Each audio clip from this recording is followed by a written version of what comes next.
What's up, everybody? It's Marty here.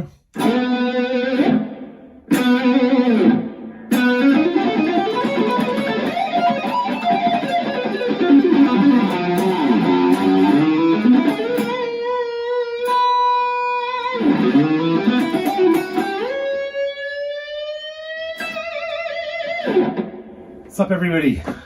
Good morning.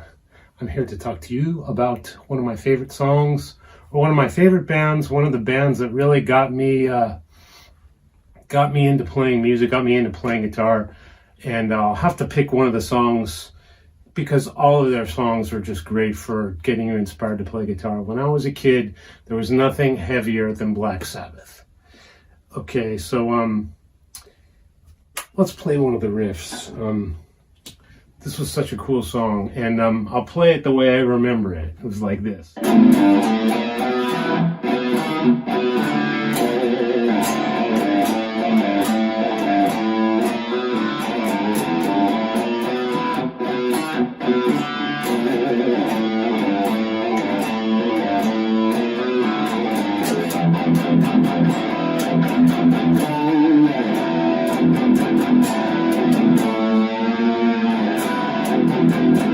Something like that.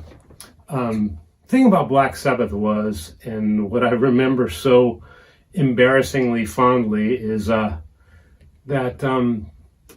my friends and I and all the local bands could pick up their riffs and play their songs, but there was just something none of us could ever come close to how cool it sounded like on the record, or in concert. Just forget about it.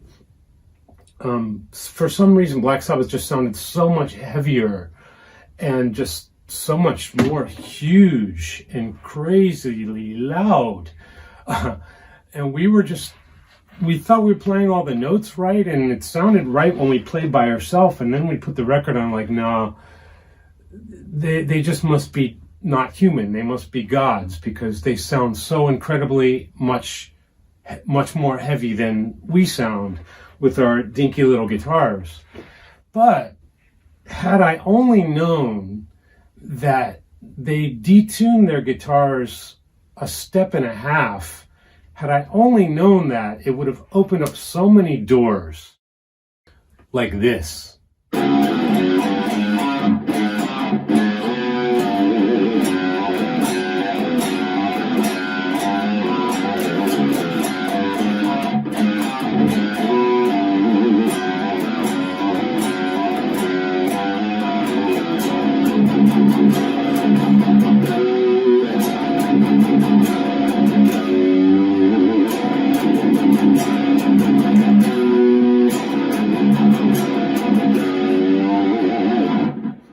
Because of course, when you're a kid, you just think they're gods. We can never approach that. But back then, no one ever thought to detune their guitars. There was never like a half step down type of thing. There was no drop D. I think a lot of bands tuned down a half step, but it was less for heaviness and effect than for vocals, making it easier to sing. It really wasn't the super heavy bands. Back then there really were no super heavy bands, not like Sabbath anyway. So the idea of tuning the guitars down a whole step and a half was completely over my moronic head at the time, and apparently my friends didn't have any idea either. So we could have all saved a lot of time had we decided to just tune the guitar down. But we didn't, and we just thought of Black Sabbath as gods, as they were and still are. So that's my little story. I think the song I played was Into the Void, and hopefully you got something out of that. And tune down if you want to sound really heavy. And now we got 7 strings and 8 strings for that, but back then it was a thing. It was definitely a thing. Why is Black Sabbath so heavy and we're not? So that's my little story. Hope to see you soon on tour, and I hope you all stay extremely healthy and safe and do everything you can to make it possible for us to all get on tour and get rocking again. Thank you very much, Marty Friedman.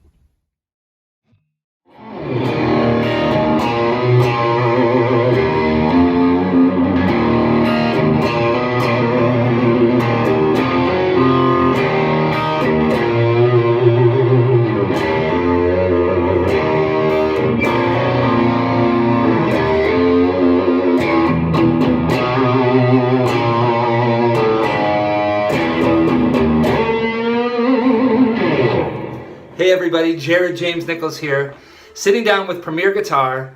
They've asked me one of the coolest questions. What was the riff that got me hooked on playing guitar? For me, without a doubt, without question, it would have to be Black Sabbath, Electric Funeral. Now, I remember when I was 15 years old, all my friends were getting into guitar, getting into music, starting bands, and I wanted to be in, but I wanted to be the drummer. But my parents said, there's no way you're going to play drums because those are too loud. You know, we're not going to deal with you trying to learn how to play drums. So, of course, that didn't happen. And they said, well, why don't you get a guitar? You can take that with you. And it's got a volume knob on it. And I remember I said, okay, I'll play guitar, I'll try guitar, but it's got to be an electric. And we had an old acoustic laying around. So my dad goes, all right, well, if you're able to play me something, anything on that old acoustic, we'll take it, we'll trade it in to get you an electric. I said, done. An hour later, I came out of the room and I was going, but just like that with my fingers, you know? And he looks and he goes, oh, wow, okay. So a few days later, we go to the local music store, Cashmere Music, and there was the electric guitar starter pack. So we got it. I think it was like, you know, $100. But it came with the amp, the guitar, the strap, the pick, the cable, everything. And when I got it home, I plugged it in, I turned it on, and it sounded clean. And I was kind of frustrated. I was like, man, that's not the way Tony Iommi sounds. That's not how Jimmy Page sounded. So I sat there and I went, okay, what is up with this? So I turned it up and it just got louder, but cleaner. And there was a little button and it said distortion. And that, my friends, is when my world changed. Because I hit that distortion button and it feedback, I jumped in my seat, it scared me. And that was the sound that I was looking for. So moving forward, now that I had my sound, I had Black Sabbath Paranoid, the CD. I think I got it from like my friend's dad's truck or something. Didn't have the case, scratched to hell, and I got my brother's little boombox. And I started listening to it, and I was listening to every song on there. And I knew them all already, you know, just because I was a fan. But when I heard Electric Funeral, I was like, yeah, I want to play that.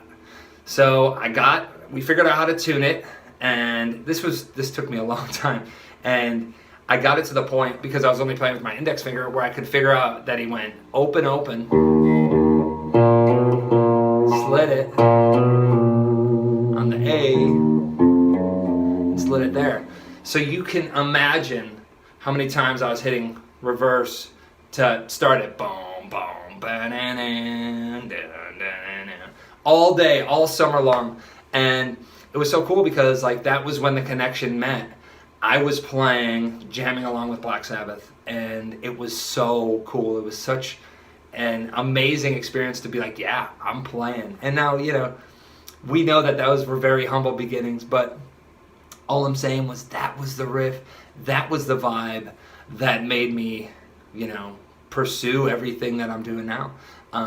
So yeah, I must credit the riff lords, Tony Iommi, #1 from Black Sabbath, and then listening to Jimmy Page, and then I was really, really big into The Who, Pink Floyd.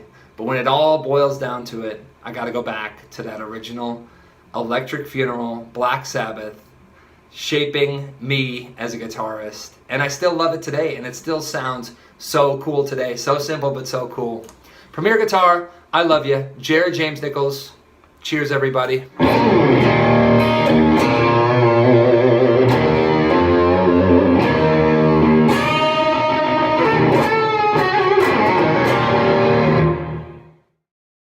This is Steve Reis from Does It Doom and Woodwright Guitars, and you're watching another episode of Hooked from Premier Guitar.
So I can remember being about 15 or 16 at the time. My friends and I just listening to a ton of punk. We were really into the Misfits, and Sam Hain and Danzig and that whole scene, but also Minor Threat and Black Flag and some other more standard metal of the time, Pantera, Slayer. And I can remember hearing about this band Black Sabbath, and one of my buddies who was into NoFX had this version of Iron Man that they had done.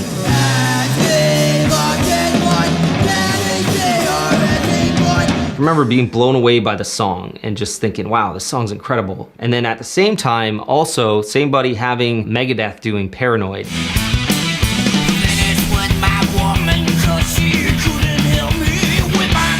Thinking, okay, I've heard of this Sabbath band, Black Sabbath, need to learn more about them. And I'm not even sure at the time I realized that Ozzy was the singer of Black Sabbath.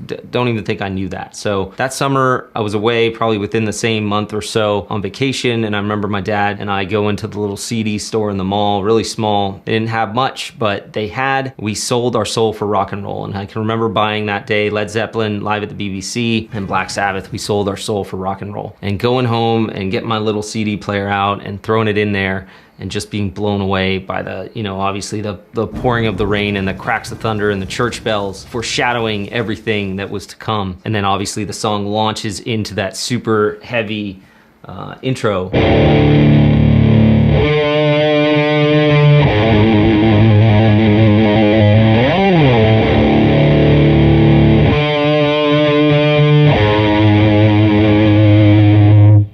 Right there just changed it all for me. I think you've got the root, the octave, and then the trill between the fifth and the flat fifth, that tritone interval just sounding so dissonant and just evil. Still to this day, just playing that riff, there's just something about it. It's one of the most evil riffs ever written, and just so much so just set the template for doom. All metal that was to follow, but specifically it's just a very doom-laden riff. What I also love about the song itself is just how dynamic it is, right? It starts out super heavy, and then the entire band brings it back. Tony winding his guitar almost to zero on the volume, as he was always riding that volume knob in general, but just bringing it way down.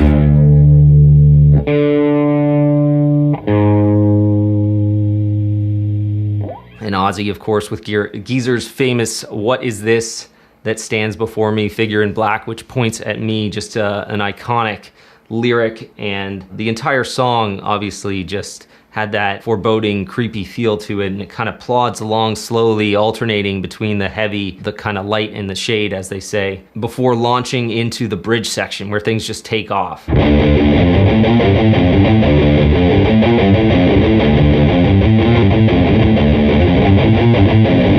Originally played in the key of G minor. This is all G natural minor, just a really great bridge section, all down picking. I can remember later on reading, I'm sure at the time I thought it was alternate picking, but Tony specifically talking about down picking that entire phrase to just keep it heavier and intentionally sound heavier, and just cool that he was just thinking that way at the time, probably not common to decide you're gonna down pick fast that way, and again, just setting the template for heavy metal. And then you transition as it moves towards the solo. He's got the little wah going on with these big chords. You got a full G major chord, and then this just really dissonant single finger bar down the entire fretboard at the 3rd fret.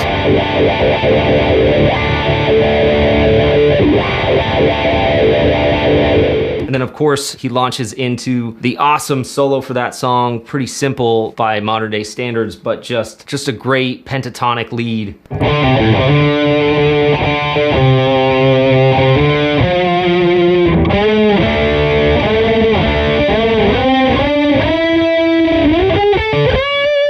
Just very Tony, just ascending the fretboard with those unison bends.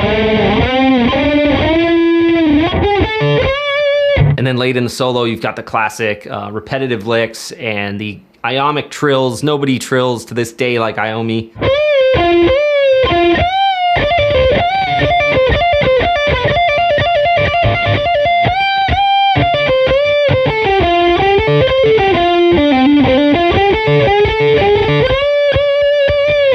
Then of course the outro.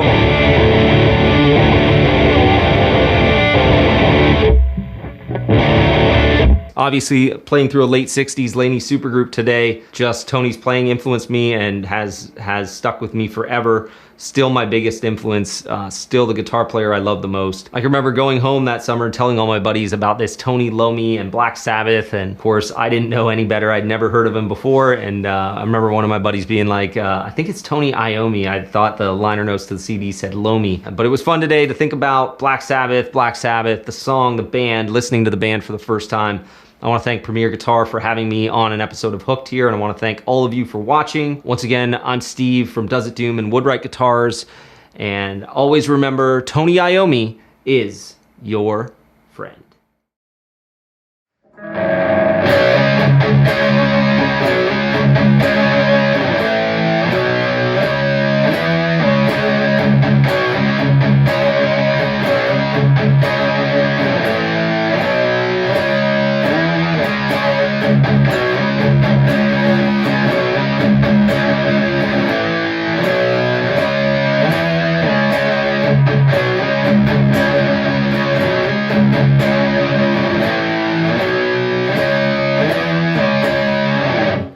What's up, guys? It's Nate from Adrift. Premier Guitar has asked me to share a little bit about the riff that got me hooked on guitar.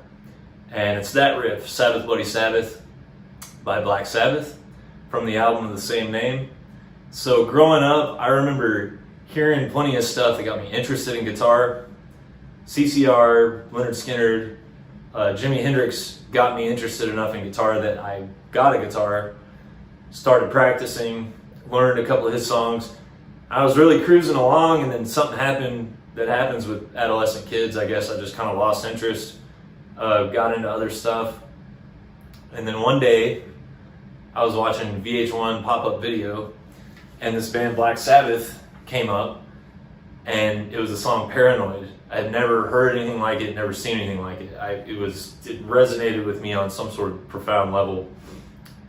And I had to go get some Black Sabbath. So I went to the mall in Bartlesville, Oklahoma, where I grew up, grabbed the guy at the CD store and said, "Hey man, I need some Black Sabbath." And his face just lit up. I was like 12 or 13 years old at the time. This guy was probably in his early 20s, so he was just stoked to have a kid my age coming in asking about Black Sabbath. He took me and we found this, we kind of digging through, and we found a 3 CD set. Looking back, it was a good choice because it kind of spanned the high points of their career, of the Ozzy years. It was the self-titled album, Paranoid, and Sabbath Bloody Sabbath. So I took that home. I remember I listened to the Paranoid album first because that's the song that I had heard, and I loved all of it. But something about Sabbath Bloody Sabbath, when I put that on, and that's the first thing you hear, the production, the guitar tone, like the layering of all the sonic qualities and stuff, something about that riff just blew my mind even more than anything on Paranoid. And as soon as I listened through to all 3 of those albums, I was right back to playing guitar. And here I am about 20 years later, still using the lessons that I've learned from those albums and that riff. Thanks.